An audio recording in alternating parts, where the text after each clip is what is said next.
Bueno, muchas gracias. Es la primera vez que me aplauden antes de haber perpetrado una cosa de estas. Espero que al final estos aplausos se repitan y no sea de otra manera. Ante todo, lo único que me queda es agradecer a Paco González, este milagro que una ciudad como Zamora esté en la vanguardia de la difusión de la prehistoria española. Tengo que decir que cuando me llamó hace unos días para invitarme a este ciclo, yo sabía de qué me hablaba. Es decir, las jornadas de Zamora, aunque sea la tercera edición nada más, las dos primeras han tenido ya un impacto pues bastante notable, y dentro de la gente que nos movemos en el mundo de la prehistoria española ya se sabe, ya se habla de que en Zamora hay unas jornadas, lo cual habla mucho y bien de lo que se está haciendo aquí, y hay que felicitar a Paco y sobre todo a la Concejalía de Cultura del Ayuntamiento de Zamora, porque es un pequeño milagro. Le comentaba antes a un compañero que envidia, yo que vengo de la ciudad de Santander, donde se supone que tenemos tanta prehistoria y Altamira y estas cosas, no hay desafortunadamente un ciclo como el que disfrutáis desde hace 3 años en la ciudad de Zamora. No hay un ciclo así. En ese sentido, pues estoy encantado de estar en Zamora y enhorabuena, porque esto además está cuajando y sin duda se está convirtiendo en un referente de la difusión de la prehistoria española, y eso está muy bien. Bueno, yo, después de esta introducción tan afectuosa de Paco, lo que tengo que deciros es que yo en realidad no pretendía venir hoy aquí como experto de nada, ni como prehistoriador, ni mucho. Yo venía realmente como, quiero hacerles de guía turístico. Lo que quiero es llevarles a conocer el arte rupestre de Europa, pero de una forma amable, de una forma amena, ¿no? No voy a decir muchos palabras como magdaleniense o gravetiense ni cosas así, ni voy a tratar de ser muy metodológico, porque además creo que no tendría mucho sentido. Ustedes vienen a disfrutar de la prehistoria y a ver cosas bonitas, ¿a que sí? Pues yo creo que eso es lo mejor que puedo hacer yo esta tarde aquí, que es enseñarles cosas bonitas.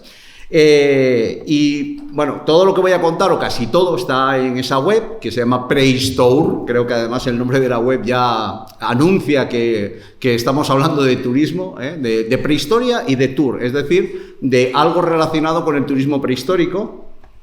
Y de lo que voy a hablar básicamente son estos 4 aspectos que tenemos aquí, que es el programa de los itinerarios culturales del Consejo de Europa, porque yo en realidad hoy aquí mi misión es hacer también, hablar de europeísmo, y decirles a todos ustedes que tenemos que sentirnos muy orgullosos de ser europeos y de tener en Europa un patrimonio como es este, aunque hay otros muchos, como el románico. Comentamos que también hay un itinerario cultural del Consejo de Europa del románico, que se llama Transrománica, y al cual pertenece esta ciudad. Y en mi caso, mi negociado dentro del Consejo de Europa es el arte rupestre. Yo abandoné la investigación más dura, bueno, nunca se abandona del todo, hace 10 años, y desde entonces me dedico a unir a los europeos a partir del primer arte de la humanidad europea, ¿no? A partir del arte rupestre.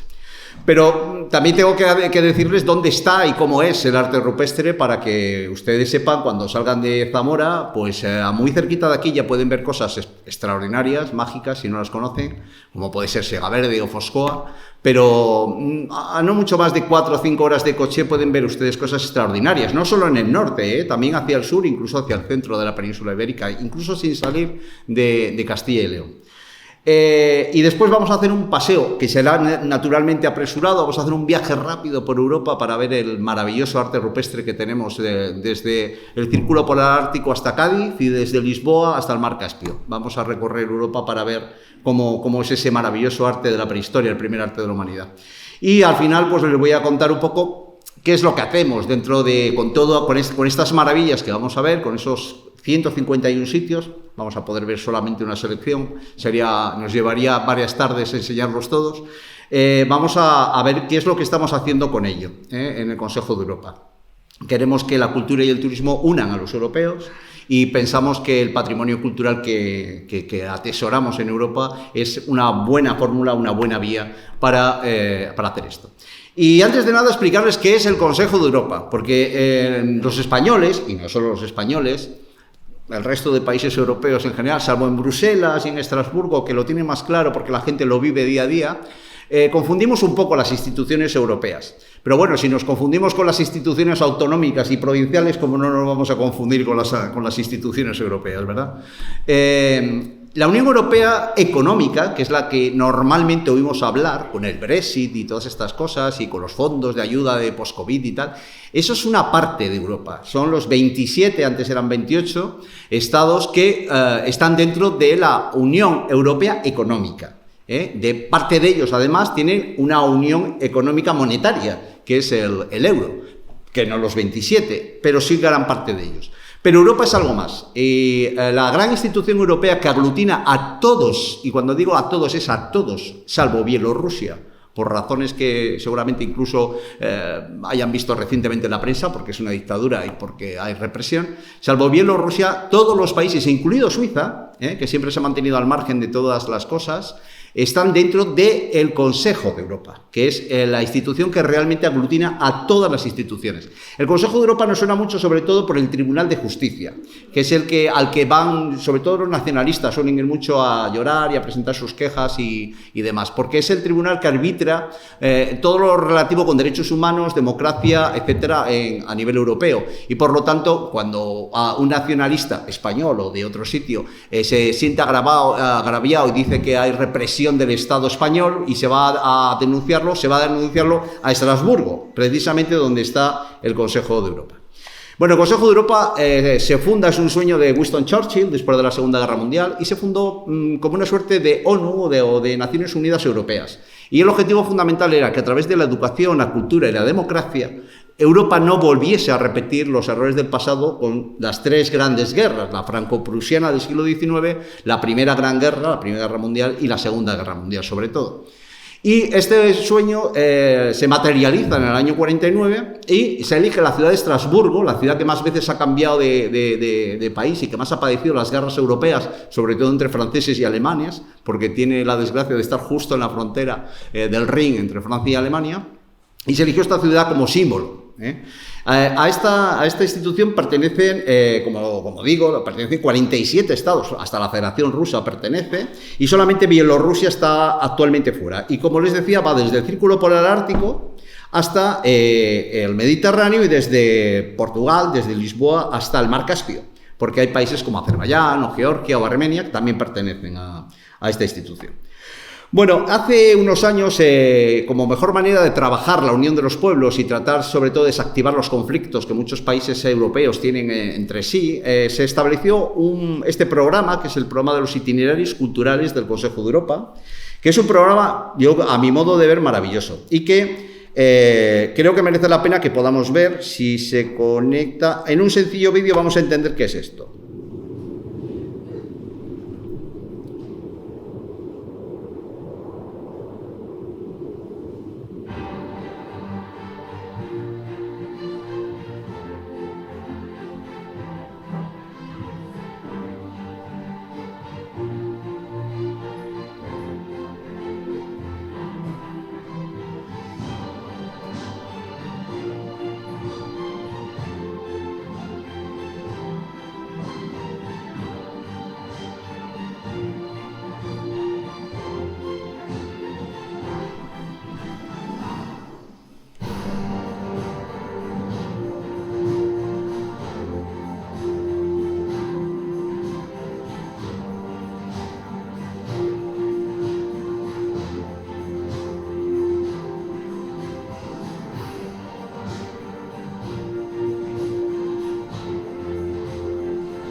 Bueno, es un programa, como han visto, que se inició en el año 87. El Camino de Santiago fue el primer itinerario, porque además es el primer itinerario desde la Edad Media. El Camino de Santiago, sin duda, ha construido Europa desde su conformación.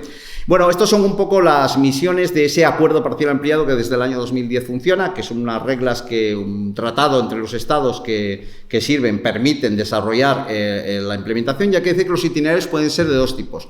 Bien caminos físicos, como es el Camino de Santiago, como son otras vías de peregrinación europeas, o bien redes de sitios. En el caso del arte rupestre, somos una red de 151 destinos, cuevas, parques arqueológicos, museos, etcétera, distribuidos en 8 países. Como ven, actualmente hay 40 itinerarios declarados. Los hay de muchos tipos. En el caso que nos ocupa, pues nosotros estamos dentro del grupo del patrimonio arqueológico, con la ruta de los vikingos, la ruta de los fenicios, el megalitismo y la ruta de los emperadores romanos.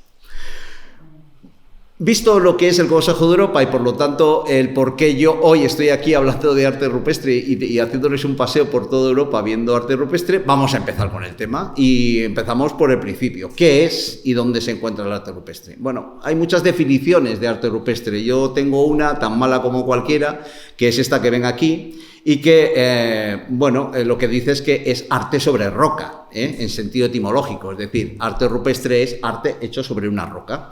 Se utiliza para designar pinturas, dibujos, grabados y esculturas realizados sobre rocas naturales. Esto sí es importante. No vale cualquier roca, no vale la roca de estas sillares. Tienen que ser rocas naturales. Inamovibles. Tienen que ser inamovibles, si no, no estaríamos hablando de arte rupestre, estaríamos hablando de arte mobiliar. Si está hecho sobre una piedra que se puede mover, es arte mobiliar. Por grupos humanos prehistóricos. Aunque esto veremos que por extensión también hay que aplicarlo al arte que están haciendo comunidades humanas que viven todavía en la prehistoria hoy día, como son los inuits o como pueden ser los bosquimanos, estos pueblos primitivos actuales. Y también hay que decir que hasta fechas recientes en Europa se hacía arte rupestre. En concreto, en esta zona que nos encontramos, en los Arribes, se ha hecho arte rupestre pastoril hasta los años 50. Es decir, que el arte rupestre, si nos ponemos incluso un poco en sentido amplio, llegaría hasta nosotros. Básicamente el arte rupestre está hecho a partir de 3 grandes técnicas. 2 son las más frecuentes, que son la pintura y el grabado. Hay también el modelado, que puede ser sobre soportes como la arcilla o elementos modelables de la piedra, sobre areniscas, piedras deleznables que se pueden modelar, pero normalmente lo más frecuente, lo que más conocemos o estamos más acostumbrados a ver, son las pinturas y los grabados. Básicamente el arte rupestre podemos sintetizarlo en estos grandes ciclos, ¿no?, de arte rupestre. Tendríamos por un lado el primer gran arte de la humanidad, que es el arte del Paleolítico, el arte de la última glaciación. Nosotros vivimos hoy día en el periodo que llamamos Holoceno. Mucha gente no sabe en qué periodo geológico vive. Yo entiendo que ustedes sí, aunque saben que vivimos en el Holoceno. Bueno, pues si no lo saben, ya se lo digo yo, hay que saber en qué periodo geológico vive uno, en el Holoceno.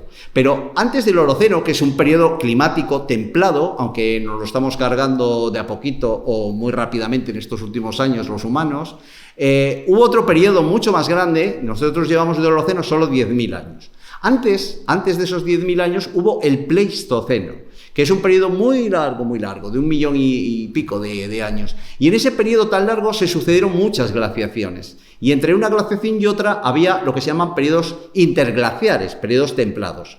En realidad nosotros, aunque decimos que vivimos en un periodo especial, en realidad nosotros vivimos en un interglacial. Es decir, hace 10.000 años acabó la última glaciación y dentro de no sabemos cuánto va a empezar la siguiente. Y estamos en un valle, en un momento templado en el planeta Tierra. Pero vamos a ver que eso no siempre fue así. El arte paleolítico se desarrolla esencialmente en la última glaciación, cuando Europa además era muy distinta como la conocemos hoy día, como veremos. Después, cuando acaba la glaciación y los cazadores-recolectores glaciares de la edad del hielo comienzan progresivamente una nueva vida porque el clima se dulcifica y hay un gran cambio climático y empieza el periodo actual en el que vivimos ahora, el Holoceno, hay un arte que, claro, comparado con el anterior es poquita cosa, pero es un arte que también tiene mucho interés y es el arte de lo que llamamos el hipipaleolítico, y hay también dentro de ese periodo un arte muy concreto que es el aziliense, que es una palabra que nos da igual. Es un arte que es poquita cosa, como veremos, pero que también tiene su aquel. Y luego comienzan los grandes artes o los grandes ciclos de arte rupestre de la prehistoria reciente, de la prehistoria de los primeros campesinos. A partir de la llegada del Neolítico, cuando la gente domestica animales y cultiva las cosas, de repente el arte cambia y tiene una evolución. Primero hay un arte que conocemos bien en España, que es el arte levantino, que es un arte muy bonito, muy dinámico, con cazadores, con ciervas. Luego lo veremos, si no les suena, es muy abundante en toda la fachada levantina española, desde Cataluña hasta Andalucía. Y hay una cosa que además un arte muy concreto de transición, que es lo que se llamaba arte macroesquemático, que en realidad son grandes figuras que también veremos, que solamente las hay en una zona muy concreta, que es en la zona de Murcia y Alicante, más o menos, en esas dos provincias actuales. Y luego está el otro gran arte de la prehistoria mundial, que es el arte esquemático, que es el arte que se va a desarrollar sobre todo en la edad de los metales, cuando la gente ya aprende a hacer herramientas con primero cobre, luego bronce y finalmente hierro. Y teóricamente, con la llegada de los romanos a la península, acabaría nuestro arte rupestre, pero eso no es verdad. El arte rupestre siguió desarrollándose, incluso llega a la Edad Media y, como decía antes, hasta fechas muy recientes, en zonas donde la cultura pastoril ha tenido un gran arraigo. Bueno, de una imagen vale más que 1000 palabras. Aquí vemos pues, el gran arte del Paleolítico, ejemplificado, como no, en nuestro caso, por Altamira. Después tendremos ese arte aziliense y epipaleolítico, que es muy poquita cosa, que son unas pinturajas y unos grabaduchos que se hacen sobre piedrecitas y poco más. Luego está el arte levantino, que es ese gran arte también de animales y de escenas de caza, y ese arte macroesquemático que anuncia la llegada del gran arte de la época de los metales, que es el arte esquemático. Esos son los grandes ciclos del arte rupestre europeo y, por extensión, podemos decir que del arte rupestre mundial. El arte paleolítico, sobre todo nosotros lo conocemos porque compartimos con Francia el gran foco, donde está la mayor concentración. ¿Por qué la mayor parte del arte rupestre paleolítico está concentrado en el sur de Francia y en el norte de España? Ahora lo vamos a ver enseguida, lo vamos a entender muy rápido. Bueno, es un arte sobre todo naturalista, es un arte muy efectista, que maneja muy bien los pigmentos, los artistas dominan absolutamente la anatomía de los animales, además hacen representaciones de vulvas, hacen manos, son capaces de grabar, de pintar, de modelar y de hacer miles de cosas, y casi siempre lo hacen en grandes cavernas, casi siempre, menos en la península ibérica, donde también lo hacen al aire libre. Y en esta zona que estamos, muy cerquita, en los arribes del río Águeda y del río Coa, que son dos afluentes por el sur del río Duero, encontramos la mayor concentración de arte paleolítico al aire libre del mundo. Y por eso están declarados Patrimonio Mundial por la UNESCO, porque es la mayor concentración del mundo. En este caso es un arte dominado por el grabado, aunque seguramente en origen estuvo pintado. El problema es que hasta al aire libre la pintura se ha deshecho con la lluvia y solamente nos quedan las manifestaciones, el grabado de esas manifestaciones, que seguro que estuvieron pintadas, al menos en gran parte. Para quien no haya tenido la oportunidad de acercarse a Segaverde, que está muy cerquita, yo no sé si puede tardar una hora o quizá menos, ¿no? No, ustedes son de aquí, yo no, las distancias aquí, pero vamos, no debe estar a mucho más de una hora y algo, ¿verdad? Bueno, pues para quien no lo conozca, hay que decirle que se están perdiendo una maravilla, porque ver una cueva en el Cantábrico o en el sur de Francia está muy bien, y desde luego es muy, como decía Paco, que a Paco le encanta, es muy teatral, porque estás a la oscuridad, a la penumbra, pero ver uno de estos sitios, y sobre todo si se hacen visitas nocturnas, que las hay, en verano son muy divertidas, pues la verdad es que resulta mágico, realmente mágico. Y además en paisajes, pues francamente bellos, los arribes del Águeda y del Coa, hombre, no son los del Duero, pero están muy bien, son un paisaje francamente bonito. Pero además del arte rupestre, y antes estaba viendo a mi buen amigo José Antonio Las Heras, el malogrado director de Altamira, en esa película fantástica que ayer tuvieron ocasión de ver aquí. Esta gente son auténticos artesanos del asta, del marfil, de los mamut, de todo tipo de huesos, de piedras, además hacen bisutería, es gente tremendamente hábil, porque esta gente que está haciendo este arte en realidad somos nosotros. Son homo sapiens, absolutamente iguales que nosotros, y con una sensibilidad para este tipo de cosas como la que podemos tener nosotros. Y les gusta llevar su ropa decorada como nos gusta llevar a nosotros, y les gusta tener su bisutería como nos gusta a nosotros. Y además tienen una serie de elementos, como pueden ser los propulsores para lanzar las lanzas, como pueden ser los botones, ¿no? Los rodetes. Ahí estamos viendo un botón. O sea, esta gente inventó el botón, inventó la aguja de coser, inventó todas estas cosas que nos parecen que son del otro día, en realidad tienen como mínimo 20-25.000 años. Bueno, el arte paleolítico se desarrolla esencialmente en un mundo distinto al que conocemos hoy día. Hoy vivimos, insisto, en el Holoceno, que es templado, pero en el Pleistoceno, Europa era como lo están viendo aquí. El casquete polar ártico llegaba al sur de Inglaterra, norte de Alemania, es decir, ir a ver osos polares estaba relativamente cerca, se podía ir pues, prácticamente en 15 días andando, y además los Alpes, buena parte de los Pirineos, los picos de Europa y el sistema central tenían una serie de glaciares que todavía conservamos sus morrenas, sus formas, incluso en algún sitio puntual se conserva hielo.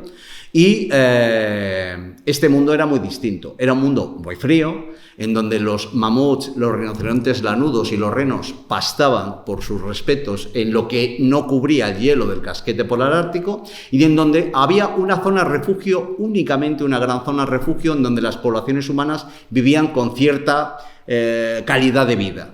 Y esas dos zonas son el sur de Francia, especialmente los valles del sur, de la Vézère y en torno al río Dordogne, y la cornisa cantábrica. Eran las dos zonas refugio. Pero hay que decir que a pesar de eso también vivían en la meseta y, por supuesto, en el resto de la península ibérica, también en la península itálica y algo menos en la península balcánica.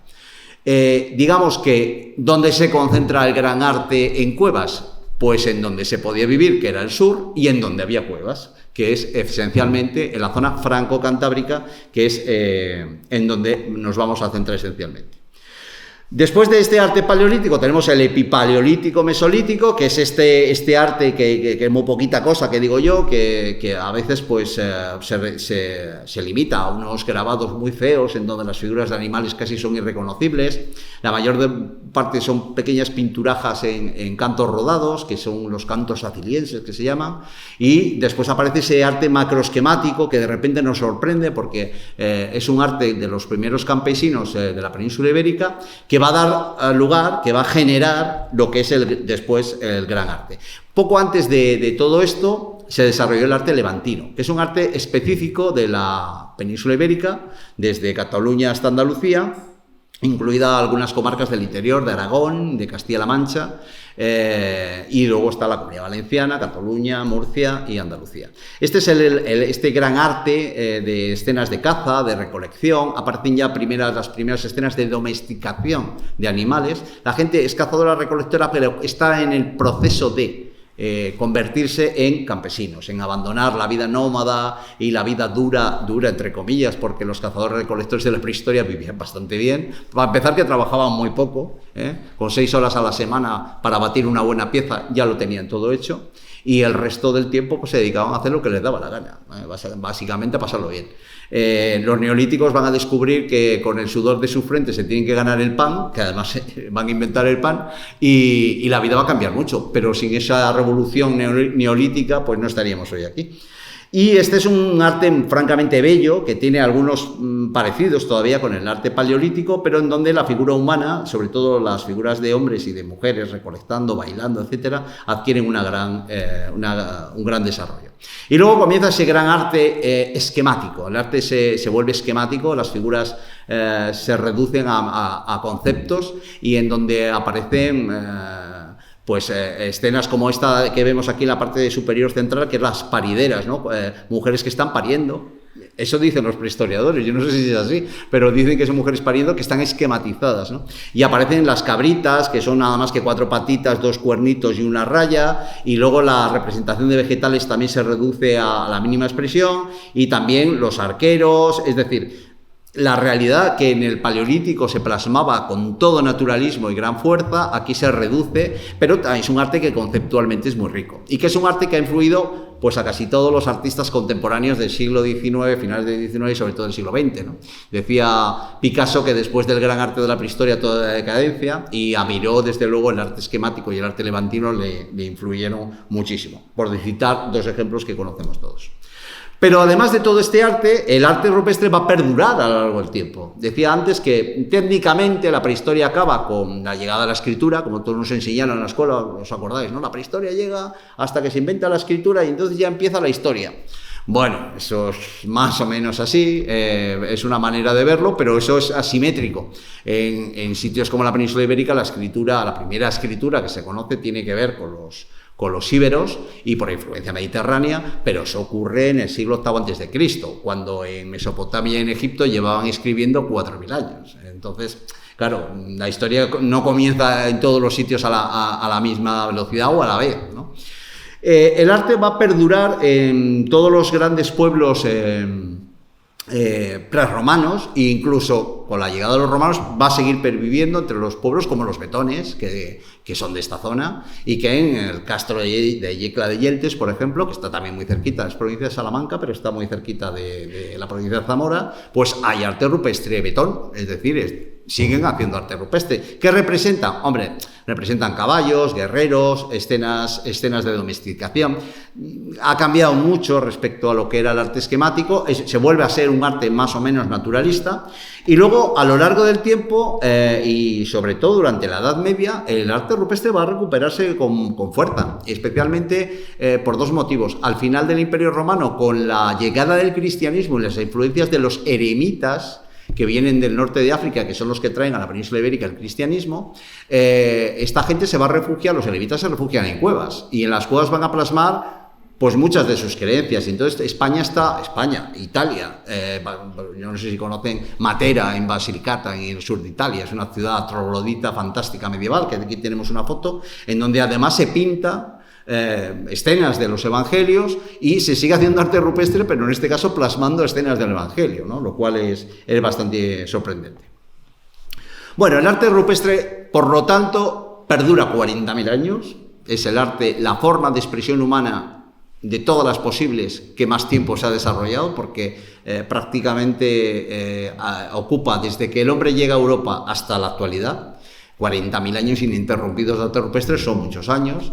Y, como hemos visto, en realidad, bueno, tiene 4 o 5 grandes ciclos, pero tampoco es un arte que haya cambiado tanto. Al final no es más que grabar y pintar sobre rocas fijas, de cuevas, de afloramientos al aire libre, pero básicamente es eso. Es relativamente fácil hacer arte rupestre. No necesita la complejidad que pueda necesitar hacer un fresco románico, por ejemplo, en donde tengo que construir la iglesia románica, luego darle el fresco, el enlucido a la pared, luego combinar una serie de colorantes que muchas veces son complicados, y al final acabar haciendo la pintura que quiero hacer. En el caso del arte rupestre, con un simple polvo de óxido de hierro, lo que llamamos ocre, o con un carboncillo, o con un simple buril de cualquier piedra que pueda grabar, pues ya puedo hacer arte.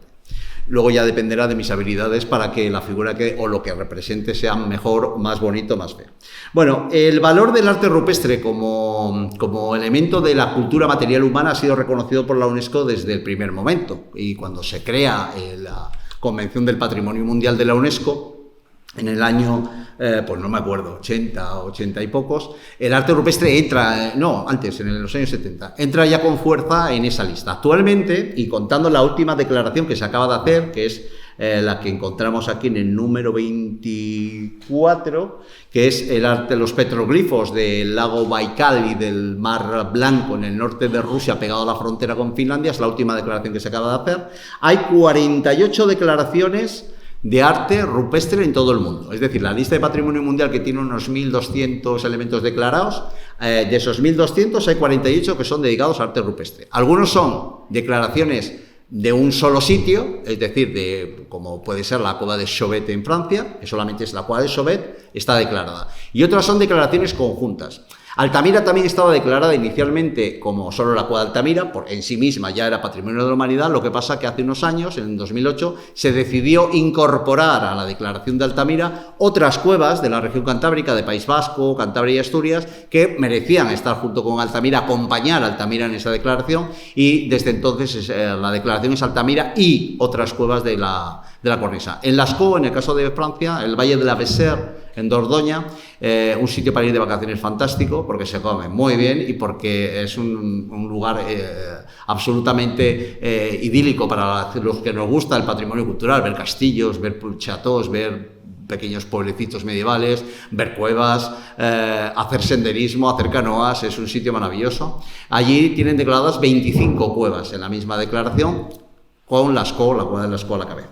Bueno, todas estas declaraciones, un buen grupo de ellas está concentrado en Europa. Y es que Europa, como hemos visto ya los estilos, pues ahora ya con alguna familiaridad les puedo ir comentando dónde está concentrado la mayor parte de esas zonas. En este mapa de Europa, con esas manchas, hemos reflejado las zonas de alta concentración. Como ven, la península ibérica es una mancha directamente, porque es que la península ibérica, por ser la zona refugio que fue durante buena parte de la prehistoria, durante la época glaciar, es el sitio donde más arte rupestre hay de toda Europa, pero muy de largo. Eso además se aprecia de los 151 sitios que tenemos en el Consejo de Europa abiertos al público de arte rupestre, 100 están en España y Portugal. 100. En Portugal solo hay 3. El resto, 97, son de España, repartidos prácticamente por todas las comunidades autónomas, incluido Canarias, porque Risco Caído, que también está declarado Patrimonio Mundial en la isla de Gran Canaria, también está incluido. Bueno, tenemos el arte paleolítico franco-cantábrico, sobre todo, está concentrado por las razones que hemos hablado antes, está concentrado en el sur de Francia, norte de la península ibérica, en la zona del Cantábrico, Asturias, Cantabria y País Vasco. Ese es el primer arte de la humanidad en Europa. Y luego tenemos el arte levantino, que es este arte donde la figura humana y las escenas de caza y recolección tienen tanta importancia, que está en color verde, lo ven ahí, está sobre todo en toda la fachada mediterránea de la península ibérica. Después tenemos el arte alpino, que es un arte básicamente de grabado al aire libre, que está en la zona alpina, está compartido entre Francia e Italia, en donde el sitio de referencia es Valcamonica, otro valle mágico para los que gusten de la naturaleza y de la prehistoria, un sitio también muy recomendable. Luego tenemos el arte esquemático y atlántico, que está repartido más o menos por casi toda Europa, pero que tiene sus mayores concentraciones en toda la fachada atlántica. Desde Dinamarca a, sobre todo, Islas Británicas, Francia y toda la fachada atlántica española, Galicia y todo Portugal. Los petroglifos escandinavos, que es un tipo de arte que solo se da actualmente en Suecia y Dinamarca, Suecia y Noruega esencialmente. Luego tenemos las pinturas y petroglifos de los grandes lagos de Finlandia y el norte de Rusia. Y finalmente el arte del Cáucaso. Digamos que hemos visto estilísticamente cuáles son los ciclos del arte rupestre europeo y estos son, digamos, los grupos geográficos del arte rupestre. Vamos a verlo rápidamente y empezamos a ver ya arte rupestre. Bueno, esta es la distribución de los sitios declarados Patrimonio Mundial por la UNESCO en Europa de arte rupestre. Hay desde el Círculo Polar Ártico en la zona de Alta, en Noruega, es la parte más al norte. Lo más al sur es la isla de Gran Canaria, en el paisaje de Risco Caído. Luego tenemos Foscoa y Siga Verde aquí en esta zona, y en el Caspio, en Gobustán, tenemos digamos, el otro extremo. Digamos que estos 4 sitios definen lo que es toda Europa, y por medio tenemos esa declaración reciente del lago Onega y del Mar Blanco. Tenemos Tanum en Suecia, Valcamonica en Italia, la cueva de Chauvet en Francia, el valle de la Vézère también en Francia, la cornisa cantábrica, Altamira y las cuevas de la cornisa cantábrica, Siga Verde y Foscoa que acabamos de decir, y el arte levantino. Bueno, el arte franco-cantábrico es el que ustedes pueden ver en mi tierra, cuando quieran están invitadísimos. En nuestras cuevas solo cuestan 3 euros, válgame, ver una maravilla de 20, 25, 30.000 años, con una conservación fantástica, como la cueva del Castillo, la cueva del Pendo. Altamira solo podemos ofrecerles la réplica y 5 plazas por sorteo riguroso los viernes. Todavía se puede ver Altamira, los viernes, con un sorteo. Y es el gran arte europeo por excelencia rupestre. Es un arte que perdura durante 30.000 años, desde la llegada del hombre moderno a Europa hace 40.000 aproximadamente, hasta hace unos 10.000 que acabó la última glaciación. Y es este gran arte de grandes animales, muy efectista, un arte sobre todo naturalista, en donde carbón, óxido de manganeso, óxido de hierro y buriles de sílex son los elementos que se utilizan básicamente para toda la creación artística. 30.000 años de maravillas solamente hechos con unos pocos minerales, unos buriles muy sencillos de piedra y carbones. Con eso se construye el mayor aparato gráfico que el hombre ha sido capaz de generar en la historia de la humanidad. Este es el arte levantino.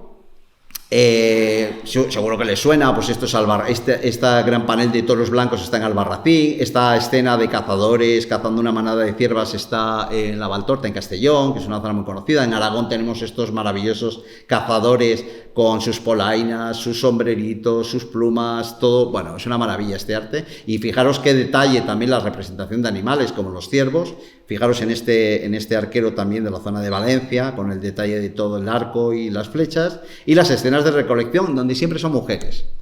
Hay gente que dice, sois unos machistas los prehistoriadores, porque solo cazan los hombres. Bueno, no, yo no digo eso, ni mucho menos. Pero es verdad que en el arte levantino, al menos, las que recolectan normalmente son las mujeres. Es que realmente las que trabajan siempre han sido las mujeres. Esto es así. Y los hombres en la prehistoria no trabajaban. Cazaban una pieza a la semana, 6 horitas, y el resto de la semana estaban dando guerra en la cueva. O sea, aquí quien ha trabajado siempre y ha sacado adelante a la gente, pues han sido las mujeres. Y el arte levantino yo creo que esto lo representa bastante bien. Es una escena de recolección de miel, en la que una señora ha subido por una liana y está aprovechando un relieve natural, un agujero natural de la pared, está recolectando la miel y las abejas la están atacando. Como podemos ver aquí, en su entorno están representadas las abejas.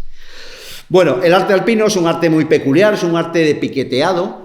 No se graba, no es tanto grabar, sino golpear, piquetear la pared y hacer estas formas. Hay cosas, es un arte ya muy relacionado sobre todo con la edad del bronce y con la edad del hierro, en donde las sociedades guerreras ya digamos, adquieren su fortaleza. Europa durante la edad del bronce, todos conocemos la Ilíada, ¿no? Que es la gran obra escrita que tenemos de la edad del bronce, la conquista de Troya, donde las grandes élites guerreras de los aqueos, los jonios, los corintios, etcétera, etcétera, etcétera, van a luchar contra Troya, ¿no? Esa sociedad es la que se representa en este arte rupestre. De hecho, si nos fijamos en sus cascos, en sus espadas cortas y en sus escudos, lo que estamos viendo son guerreros asimilables a Aquiles, por decir algo. Esto tiene aproximadamente unos 1500 años antes de Cristo, es decir, bastante anterior a la llegada del Imperio Romano. Y son culturas en donde las élites guerreras tienen una gran importancia y eso se refleja en el arte rupestre. Las armas de esos guerreros también son representadas profusamente, y luego las estelas guerrero. Cuando un guerrero muere, se le hace una gran estela decorada, con grabados y con incisiones, que se coloca en su tumba. Estas rocas a veces son arrancadas y son transportadas, aunque inicialmente pueden estar fijas en el terreno. El arte esquemático y atlántico básicamente es el arte esquemático, como he estado viendo antes, de estas pinturas esquemáticas de animales, de personas, de elementos vegetales, y también luego está el arte atlántico, es el arte de los petroglifos gallegos. No sé si han tenido ocasión sobre todo en Pontevedra, es muy fácil ver petroglifos cuando uno está en la playa, por ejemplo en la playa de Marín o en estas playas cercanas a la ría de Pontevedra. Es posible, hay sitios donde uno está en la playa y simplemente con cruzar la calle puede acceder a un parque arqueológico a ver petroglifos, que es una cosa bien chula de ver. Y es un arte que está compartido, curiosamente es un arte que, siendo antiguo, puede tener 3.000, 4.000 años incluso. Es un arte que es exactamente igual desde Dinamarca hasta Portugal. Es decir, que aunque parezca increíble, la navegación se debió iniciar en el Atlántico en épocas bastante anteriores a las que la arqueología ha conseguido demostrar. O sea, con los barcos que se han podido excavar, cuando sucede el milagro de que en una ría o en un ambiente de lodos se recupera un barco prehistórico, normalmente suelen estar datados en 1000, 1500 antes de Cristo como mucho, es decir, tendrían 3000 años como mucho. Bueno, pues parece que la navegación posiblemente se inició en Europa antes, y el arte rupestre es un buen reflejo. Y es curioso porque en los petroglifos escandinavos, que no son exactamente el mismo tipo de petroglifo que estos que hablo atlánticos que encontramos en Galicia, sí que es frecuente la aparición de representaciones de barcos en petroglifos que están datados con mucho tiempo.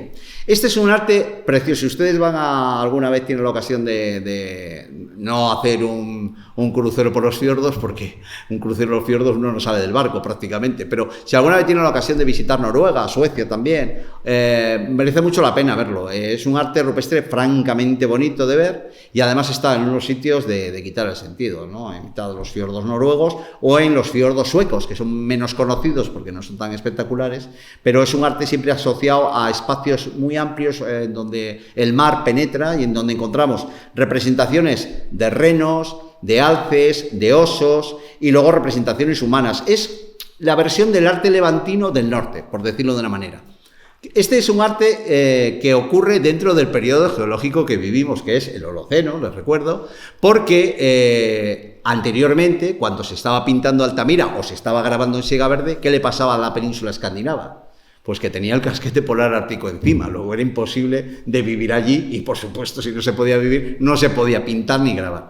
El arte en la zona escandinava comienza cuando las condiciones climáticas de nuestro periodo templado actual permitieron el poder asentarse allí. Y eso ocurre aproximadamente unos 4 o 5.000 años antes de Cristo, pero las primeras expresiones artísticas son un poco más recientes. Son ya de lo que sería la Edad del Bronce, 3.500, más o menos, por decirles una fecha de antigüedad. Justo, no en la península escandinava propiamente dicha, pero justo en la misma zona, a la misma altura, en los grandes lagos finlandeses y del norte de Rusia, en torno a muy cerquita todo de la gran ciudad rusa del norte, que es San Petersburgo, capital imperial, y que está en todos los paquetes cuando uno va a visitar Rusia, pues es muy probable que acabe viendo San Petersburgo por la ciudad imperial. Pues en el entorno de esa magnífica capital del norte de Europa y antigua capital de Rusia, encontramos el gran arte de los lagos, de los grandes lagos del norte. Básicamente tiene dos modalidades: las pinturas rojas, que tienden a concentrarse más bien en la parte de lo que hoy es Finlandia, en la zona de los 1000 lagos finlandeses, y los grabados en forma de petroglifos, pero unos grabados muy particulares en la zona más rusa, en la zona más del lago Nega, del Mar Blanco. Son pinturas y grabados. Las pinturas suelen estar en grandes afloramientos rocosos muy visibles, en abrigos que las protegen de las inclemencias, por eso se han conservado, y los grabados directamente están en afloramientos pegados al agua. Incluso muchas veces ocurre que con las subidas de nivel de los lagos, muchas veces estos grabados quedan cubiertos mucho tiempo por el agua. Luego los lagos no tienen un nivel estacional, pueden variar en su altura, y cuando baja el agua vuelven a quedar descubiertos. Y luego tenemos el arte del Cáucaso, que es un arte muy peculiar que comparten 3 países esencialmente, que son Armenia, Georgia y sobre todo Azerbaiyán, que son los 3 países que albergan este arte. Básicamente son grabados, hay pintura y muy poca cosa, y sobre todo lo que más encontramos son grabados. Mucha importancia la figura humana. La figura humana, tanto masculina como femenina, tiene una importancia total. Pueden aparecer danzando, pueden aparecer guerreando, pueden aparecer haciendo cantidad de cosas, pero la figura humana es protagonista absoluta. Hay representaciones de animales, sobre todo de cabras y de ciervos, y luego hay también algunas representaciones pues, de otros animales menos conocidos, como el onagro, que en realidad es el burro salvaje, que hoy en Europa occidental ya no queda, pero que en las llanuras del Cáucaso y de Asia pues todavía se conserva, el animal que dio origen a nuestros asnos y nuestros burros. Bueno, por tanto, estamos hablando de la expresión humana, cultural y de más profundidad, porque lo que está expresando son las creencias, las cosas en las que creían las poblaciones prehistóricas europeas, con más pervivencia. Durante 30.000 años, nada menos, hay arte paleolítico, pero además, como hemos visto, el arte después continúa su ciclo, incluso llega hasta periodos históricos. Europa tiene 29 grandes zonas en 19 países, pero las más importantes son estos sitios que acabamos de ver, estas grandes regiones que acabamos de ver. Y la otra cosa que podemos destacar del arte rupestre en Europa, en contraste con el arte rupestre de otros continentes, como vemos lo hay en todos los sitios, salvo en los polos, hay arte rupestre en todo el mundo. Es que en Europa hay una larga tradición de que el arte rupestre sea visitable, se use con fines culturales y turísticos. Esto es una particularidad importante. Ustedes saben quién es Marcelino Sado de Sautuola, el descubridor de la cueva de Altamira. Marcelino Sado de Sautuola, después de publicar su libro y de dar a conocer a la comunidad científica, que como saben lo recibió fatal, el hecho de que una cuevecita perdida en un pueblo de mierda de la montaña del norte de Burgos, porque entonces éramos la montaña del norte de Burgos, ni siquiera éramos Cantabria, esa mierda de cueva en ese rincón perdido de España no nos va a enseñar a la comunidad científica internacional, liderada por los franceses en aquel momento. Hombre, por Dios, no nos va a explicar que hubo un arte en la prehistoria que los hombres prehistóricos sabemos que eran monos. Entonces, eso es lo que se pensaba en el momento. Entonces, era incompatible que prácticamente unos monos pudieran hacer bisontes como los de Altamira. Eso era incompatible con las creencias. Esa es la gran desgracia que tiene esa autora, de ser un aventajado a su tiempo, y como le pasó a Darwin, pues tuvo que padecer. La pega es que Darwin vio reconocido su conocimiento y su esfuerzo aún en vida, y don Marcelino murió en 1888 siendo un auténtico, una persona completamente desprestigiada científicamente, y en su pueblo además la gente se portó muy mal, en Cantabria la gente se portó muy mal con él. Bueno, no me voy a extender más y vamos a ver por qué el arte rupestre europeo es un producto turístico. Porque es un producto turístico. Decía que Martín Hurtado y Sotola, después de publicar el libro, ¿sabéis qué es lo que hizo? Puso la primera puerta a la cueva y contrató al primer guía. Él se dio cuenta de la necesidad de que, para que sus paisanos entendiesen o tratasen de entender el valor de aquello, lo mejor que podía hacer era enseñárselo, para tratar de hacerles comprender que aquello tenía un valor. Y las visitas a Altamira empiezan ya en el siglo XIX, aunque no será hasta el año 1924, cuando el rey Alfonso XIII y su corte, que veraneaban en Santander, digamos, santifique el gran destino de Altamira como destino imprescindible de España, y Altamira pase a ser lo que fue el gran destino de cientos de miles de visitantes al año de todo el mundo, hasta que la cueva dijo que no podía más y hubo que cerrarla. Pero eso es otra historia. Bueno, en el año 2010 el Consejo de Europa se da cuenta de que Europa tiene dentro de su patrimonio el arte rupestre. Nunca es tarde si la dicha es buena, y se da cuenta de que es un arte que además nos une mucho, porque el arte esquemático, por ejemplo, es igual en todas las partes de Europa. El arte paleolítico es igual en todas las partes de Europa donde se podía vivir en el paleolítico. Entonces solo lo hay en el sur de Francia, en España, en Portugal. Hay unas poquitas de cosas en Italia, unas poquitas de cosas en Rumanía, muy poquita cosa, y hay una cueva incluso en el sur de Inglaterra. Pero es verdad que el arte paleolítico es igual en todos los lados. Es decir, se dieron cuenta de que es el primer patrimonio que además tiene un valor más allá del puramente estético, porque lo que está reflejando es el modo de pensar, de creer, de vivir de la gente de la prehistoria europea, y entonces se decide a incorporar ese arte rupestre a su programa de los itinerarios culturales. Todas estas cosas es las que tenemos que hacer dentro del itinerario. Todas esas cosas. Esto es, por sintetizarlo muy rápidamente, básicamente, al final, que es hacerles comprender a todos ustedes que el primer arte de nuestra especie lo tenemos muy cerca y que lo tenemos que conocer, y que además lo compartimos con el resto de europeos, con los finlandeses, con los azerbaiyanos, que casi no son europeos porque ya están metidos en Asia, pero con los portugueses, por supuesto, que están aquí al lado, con franceses, con italianos, con suecos, con noruegos, con incluso los que se han ido y nos han dejado en el Brexit. También tenemos que compartirlo con ellos, porque siguen siendo Europa, porque se han ido de la Unión Económica, de la Unión Europea, pero no se han ido del Consejo de Europa. Inglaterra, Gran Bretaña, o Reino Unido, mejor dicho, sigue siendo miembro del Consejo de Europa, y por lo tanto siguen siendo europeos a todos los efectos. No podemos decirles, ahora ya son británicos y ya no son europeos. No, siguen siendo europeos, y de ahí no se han ido, de momento. Iba a ponerles un vídeo, pero casi mejor, que como vamos ya un poco justos de tiempo, vamos a ver rápidamente los objetivos que tenemos que hacer.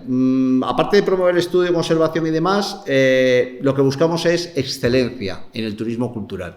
Lo que perseguimos es que estos sitios sean visitables, que todos podamos verlos, y además de la mejor manera posible, con mucha calidad, con buenos guías, que nos den un gran relato, que nos cuenten, no simplemente aquí la pata, aquí el morro, aquí la oreja y aquí el rabo. Eso sí, bueno, está bien. Pero si además nos cuentan lo que hay detrás y lo que los arqueólogos investigan y lo que han conseguido saber a partir del estudio de esos animales, pues será mucho mejor. Y eso es una de las cosas que hacemos en el Consejo de Europa y que trabajamos. Por supuesto, sostenibilidad.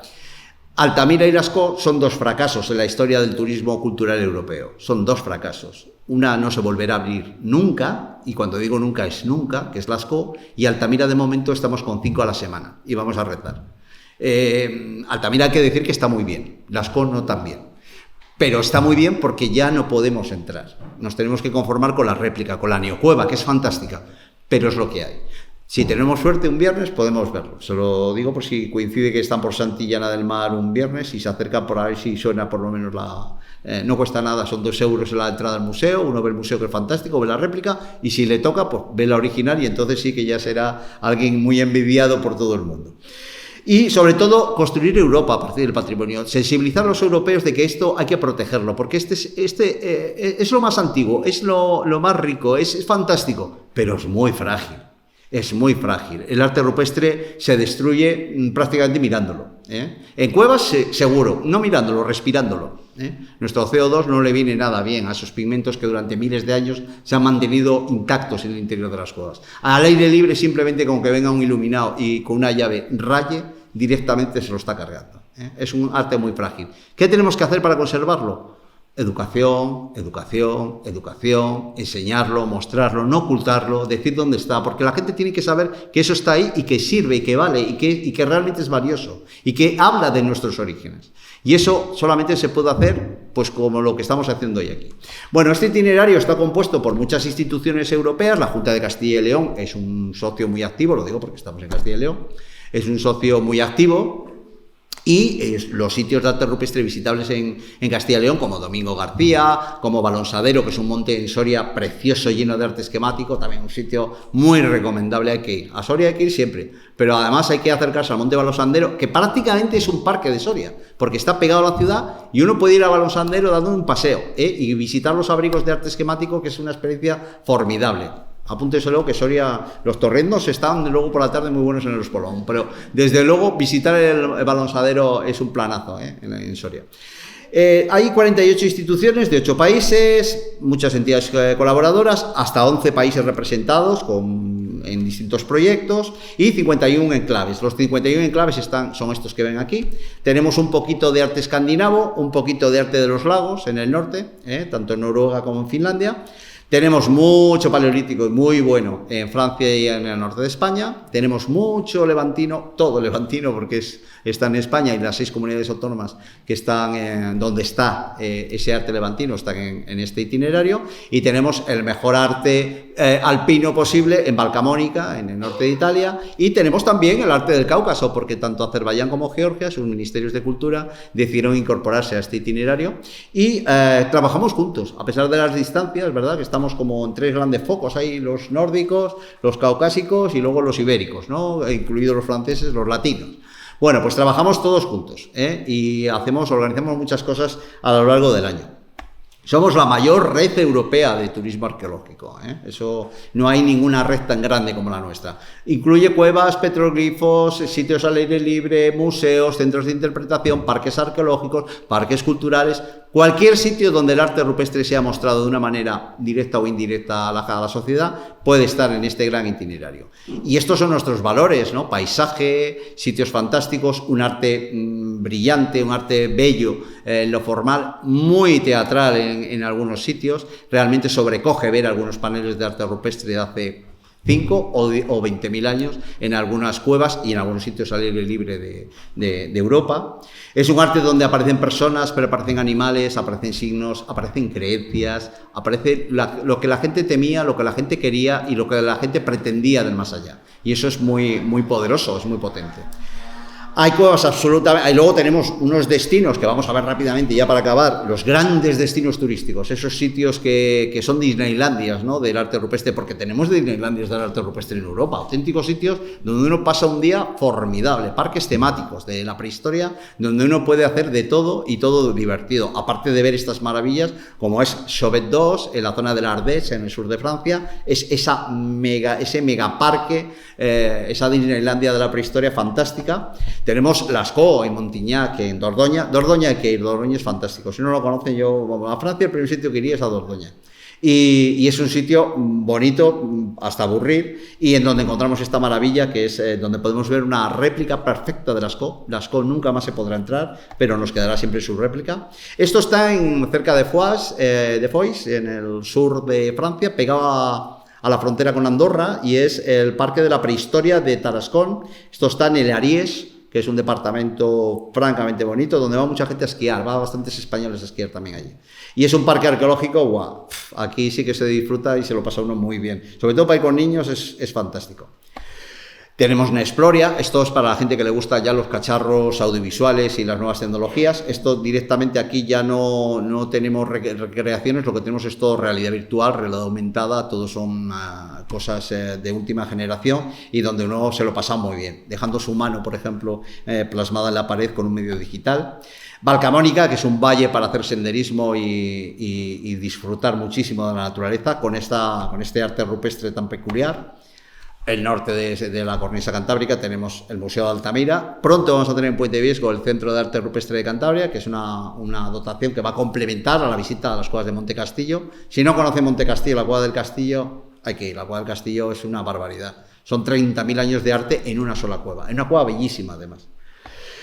En Asturias tenemos Tito Bustillo, en Ribadesella, en un sitio también precioso, al lado de la playa. Podemos ir un rato a la playa y si se nubla, pues nos vamos a este maravilloso centro y podemos visitar la cueva de Tito Bustillo además. En Galicia tenemos los petroglifos gallegos y tenemos Campo Lameiro, que es al lado de Pontevedra, a 15 minutos de Pontevedra, un parque arqueológico precioso, en donde podemos disfrutar también de los petroglifos gallegos, de un poblado, de la Edad del Bronce, de un museo precioso, de un restaurante donde se come muy bien, es decir, una maravilla. Foscoa, un parque arqueológico espectacular, si lo conocen coincidirán conmigo en que es un sitio fantástico y con un museo que además acaban de renovar con nuevos elementos museográficos, la posibilidad de visitar distintos sitios y visitarlos ya en canoas, en todoterreno. Bueno, es una aventura, la verdad es que Coa está francamente bien montado.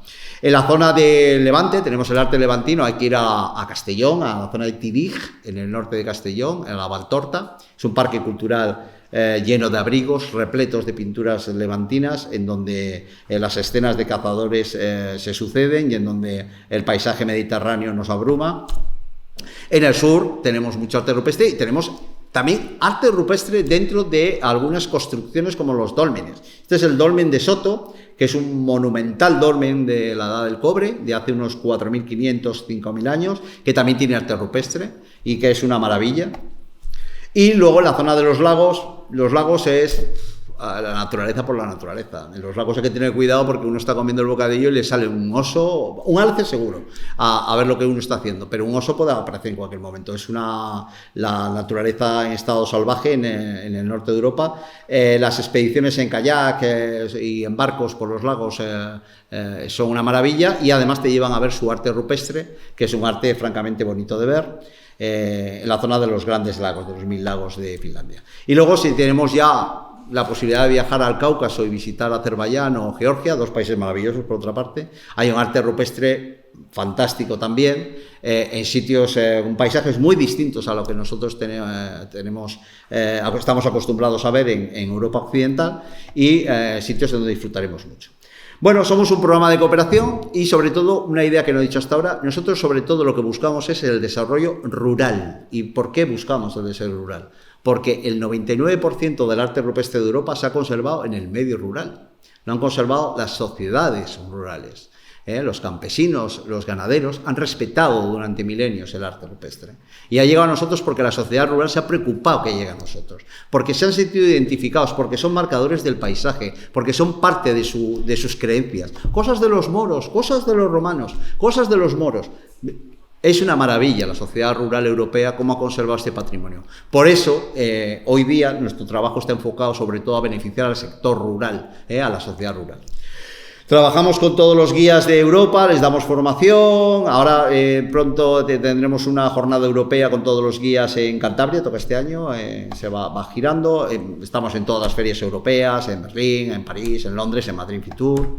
Editamos mucho material de promoción. Estas son las rutas rupestres de España. Les he dejado por ahí, tienen entre las cosas que les he dado, aparte de ese pasaporte que tienen que cumplimentar si quieren recibir muchos regalos en casa, porque además mandamos cositas muy chulas cuando se completa el pasaporte. Aquí tienen toda la información. Hay también en versión app para los que no quieran llevar el pasaporte físico. Yo prefiero el físico y que me sellen a la entrada de los sitios, ¿no? Me parece que no sé qué es más de verdad, pero hay una aplicación app que es muy chula también, que se la recomiendo, que está aquí explicado cómo descargarla. Pues también podemos sellar digitalmente nuestro pasaporte digital y recorrer las rutas rupestres que en un folleto que también les he dejado por ahí, pues pueden encontrar.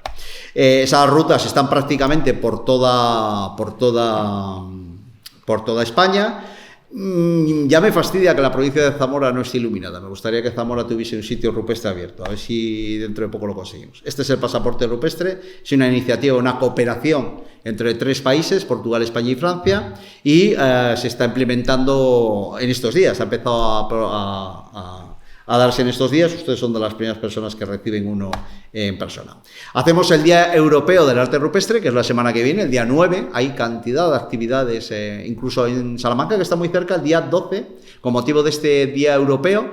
Va a haber una jornada todo el día al lado del puente romano, en la plaza de no recuerdo ahora, Santiago. La plaza de Santiago de Salamanca, en una plaza muy bonita al lado del río, del Tormes, en el puente romano. Ahí va a haber todo un día de jornada estupenda, con talleres, con música, uno puede cazar, uno puede pintar, para disfrutar. Si tiene ocasión, el Día del Pilar por la mañana es un planazo. No sé a cuánto estamos de aquí. ¿Qué se tarda de aquí a Salamanca? ¿1 hora? Pues es un planazo, para echar una mañana chula, divertida, comer allí un poco probar, porque van a dar cocina paleolítica también, y probar un poco de cocina paleolítica, y puede ser un plan. Y celebran con nosotros el Día del Arte Rupestre Europeo, que es el 9 de octubre. Este día que se instituyó porque este sabio, Emilcar Tailac, que fue el malo de la película, el que desprestigió a Sautula, pero que luego en el año 1902 tuvo la decencia, el decoro de ir a reconocer a Altamira y visitar a María, a Papá Bueyes, a la hija de Sautula, a la que descubrió los bisontes, a disculparse y a soltar aquel mea culpa de un escéptico, ¿no?, que tan famoso se hizo, ¿no? Mea culpa de un escéptico. El mayor sabio y prehistoriador francés, reconocido a nivel internacional, pues tuvo la humildad, que para un sabio francés de principios del siglo, eso era mucho, tuvo la decencia de disculparse. Bueno, el Día Europeo se empezó a celebrar el año 2019, el año pasado, a pesar de la pandemia, también se celebró, y este año, que está dedicado a incluir a todo el mundo. Las limitaciones sensoriales físicas no tienen que ser obstáculo para que todos podamos conocer el arte, nuestro primer gran arte de la humanidad en Europa. Y este año estamos dedicándonos y trabajando mucho para que, si no todos, porque hay algunos sitios que lamentablemente por su orografía o por sus características no se pueden abrir a personas, por ejemplo, con movilidad reducida o en silla de ruedas, pero estamos haciendo esfuerzos para que con las nuevas tecnologías, por ejemplo, con la ayuda de los cascos de la realidad aumentada, pues se pueda visitar una cueva aunque uno no pueda físicamente, ¿no? Y en eso estamos trabajando. Hacemos muchas cosas con niños, con turistas, nos dan premios, de vez en cuando también los damos nosotros, el Consejo de Europa nos quiere mucho, aprecia mucho lo que hacemos, y luego trabajamos mucho lo que decía antes, en la calidad. Estamos obsesionados porque nuestros sitios de arte rupestre, aparte de bonitos y de que merezca mucho la pena ir a verlos, tengan mucha calidad para que ustedes disfruten de la visita, del guía, de los servicios, de todo. Y en ese sentido estamos trabajando mucho con una marca de calidad homologada europea, que tiene todas estas cosas y que nos permite, creemos, ir mejorando. Y esto es lo que en 1 hora me ha dado tiempo a contarles. Muchas gracias, es un placer, y espero que Zamora dentro de poco también tenga algún sitio rupestre y que podamos incorporarlos a esta gran familia del primer arte de la humanidad europea. Muchas gracias.